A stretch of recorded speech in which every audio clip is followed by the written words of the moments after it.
Computer power supply जो कि computer में बिल्कुल ठीक चल रही होती है, लेकिन जब आप उससे एयर कूलर चलाना चाहते हैं तो वो सप्लाई एयर कूलर को चलाने की बजाय थोड़ा सा पंखा घुमाने के बाद बंद हो जाती है, मतलब ट्रिप हो जाती है। तो क्या आपको पता है कि उसका ट्रिपिंग सिस्टम कैसे बाईपास किया जाता है? हर पावर सप्लाई में 2, 3 या 4 PC, photo coupler, opto coupler लगे होते हैं। ये देखें, ये जिस तरफ ये टक का निशान है, ये वाला जो, ये इसकी इनपुट है। इस तरफ 1 या 2 या 1.5 वोल्ट होते हैं। ये इसकी 1 नंबर पिन है, ये 2 नंबर पिन है, ये 3 नंबर है और ये 4 नंबर है। इसी तरह ये input side 1 number, 2 number, 3 number और 4 नंबर, और ये आउटपुट साइड है। तो हमने आउटपुट की ये 2 पिनों को शॉर्ट करना होता है, इन दोनों को आपस में जोड़ना होता है, शोल्डर से, काविये से इनको जोड़ना होता है। आपने इनपुट साइड की पिन्स को आपस में शॉर्ट करके नहीं चेक करना, आउटपुट को चेक करना है।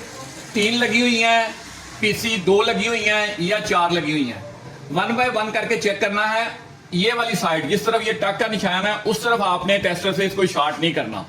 ये वाली साइड जो आउटपुट साइड है, मतलब यहाँ पे 1, 2, 3, 4, मतलब 3 और 4 नंबर पिन को आपस में शॉर्ट करके आपने चेक करना है, जिससे शॉर्ट करने से आपका रेडिएटर का फैन चल रहा है वहां पे आपने शोल्डिंग कर देनी है। बस इतना ही काम है।